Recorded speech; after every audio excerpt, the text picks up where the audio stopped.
NMAX B2 mga bok, magre-rewiring tayo mga bok. Pakita ko sa inyo yung before mga bok. Ayan yung before niya mga bok.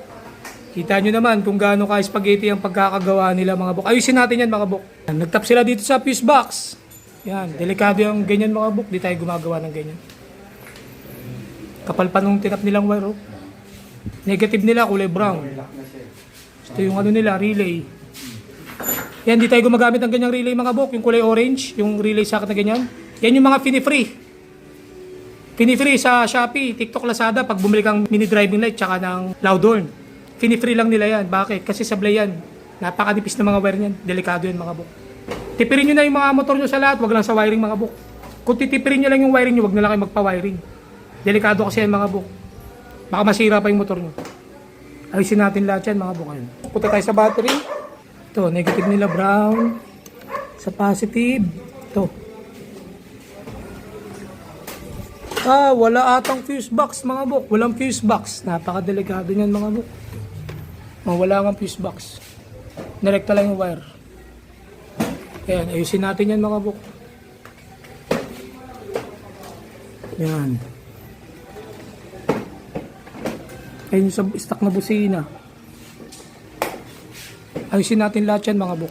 Mga bok, tapos na tayo mag-wiring mga bok. Pakita ko sa inyo yung resulta ng gawa natin mga bok. Simula tayo sa battery mga bok. Yan, sa battery mga bok, napakalinis na nung ibabaw. Compare kanina. Tapos ngayon meron tayong fuse box. Dalawa yan. Para di nagagawa ng kuryente. H, horn, MD mini driving light.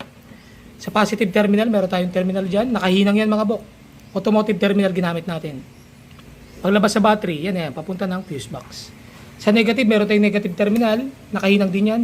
Kulay black wire ginamit natin para color coding tayo mga bok. Kung saan yung gapang ni Yamaha, doon tayo tumabi para malinis yung resulta mga bok. Kaya yung resulta natin, malinis na malinis yan mga bok. Paglabas yan sa battery, ito na yan mga bok. Naka-insulator rose. Yan. Kung saan yung gapang ni Yamaha, ayan mga bok. Kay lalim. Ayan na siya. Umakyat na yan dito sa mga relay natin. Denso relay gamit natin mga bok. Horn, mini driving light. Ito yung balas natin. Di tayo nagpalit ng MDL. Pero nagpalit tayo ng Loudhorn mga bok. Kasi yung kay Sir, peking piyahon yung nakakabit. Nagkabit tayo ng original piyahon mga bok. Yan yung balas ng mini driving light ni Sir. Yan yung wiring naman natin. Yan. Napakalayo na dun sa kanina. Yan mga bok. Wala nang spaghetti. Pinagana pa rin natin yung stock na busina. Yan yung luma pa rin yung ali switch. Yan mga bok. Ito naman, papunta sa domino switch ni Sir. Packet dun sa taas. Ayan na yun. Oh. Ayun. Ayun. Umakyat. Papasok dito. Yan mga bok. Clean wiring, safety wiring mga bok. Nakahinang bawat connection. Naka-cable tayo, naka-electrical tape, naka-insulator hose.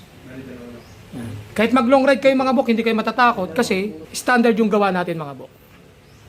Magkaroon man ng short circuit dito, hindi madadama yung battery. Bakit? Kasi meron tayong doon fuse box. Magti-trip lang yung fuse.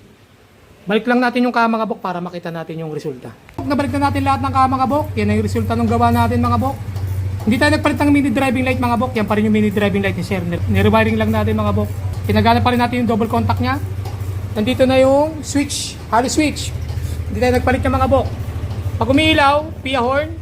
Pag hindi umiilaw, stock horn. Umiilaw, pia horn na yan. Walang combo lights mga bok. Alright, lakas.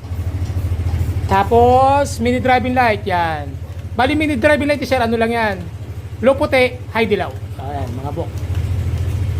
Yan. Pero anytime gusto magpalit ng mini driving light ni Sir, all goods na yan kasi yung wiring natin, tatanggalin na lang yung balas ng lumang mini driving light, ikakabit yung bagong balas. Hindi na mauulit yung buong proseso na buong rewiring. Hindi na ganun mga bok. Kahit pag nagpalit siya ng Loudhorn mga bok, tatanggalin lang yung terminal, pasok yung bagong terminal dun sa bagong Loudhorn na ikakabit ni Sir. Kaya all goods na yan mga bok. Yan. Sa mga gusto magpagawa mga bok, message lang kayo Motovlog Garage Facebook page para may schedule natin mga papagawa nyo mga bok. Alright?